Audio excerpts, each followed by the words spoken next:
బుచ్చిరెడ్డిపాలెం మున్సిపాలిటీలో ఎన్నికల నగారా మోగకముందే రాజకీయ వాతావరణం వేడెక్కింది. ఎటు చూసినా రిజర్వేషన్ల అంశమే ప్రధాన చర్చనీయాంశంగా మారింది.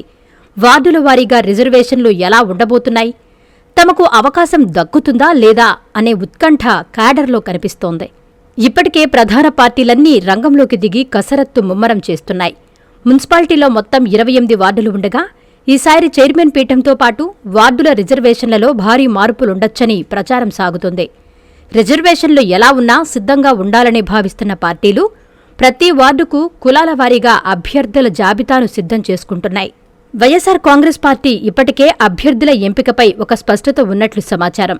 బయటకు వెల్లడించకపోయినా పాత క్యాడర్తో పాటు బలమైన అభ్యర్థులను లైన్లో పెట్టినట్లు తెలుస్తోంది. అధికార కూటమిలో టికెట్ల కోసం తీవ్రంగా పోటీ ఉంది. ప్రతి వాడలో 2-3 నేతలు రేసులో ఉన్నారు. ప్రధానంగా వైఎస్సార్ కాంగ్రెస్ పార్టీ, తెలుగుదేశం కూటమి పార్టీలలో ఆశావాహులు ఎక్కువ కావడంతో టిక్కెట్ దక్కని వారు ఇతర పార్టీల వైపు చూసేందుకు సిద్ధంగా ఉన్నట్లు ప్రచారం సాగుతోంది. అసంతృప్తి బలం పెంచుకోవాలని ప్రత్యర్థి పార్టీలు కూడా వ్యూహాలు రచిస్తున్నాయి. దీంతో తమ పార్టీ నేతలు చేజారిపోకుండా చూసుకోవడం నాయకత్వానికి సవాల్గా మారింది. శుభాభినందనలు. కోవూరు వ్యవసాయ మార్కెటింగ్ కమిటీ నూతన చైర్మన్ గా శ్రీ బెజవాడ వంశీకృష్ణారెడ్డి గారు ప్రమాణ స్వీకారం చేయుచున్న శుభ సందర్భాన ఈ నెల 23వ తేదీ ఆదివారం సాయంత్రం 4:25 కోవూరు నియోజకవర్గం రాజుపాలెం హైవే నుంచి మార్కెట్ యార్డు గ్రౌండ్ వరకు భారీ ర్యాలీ జరుగును.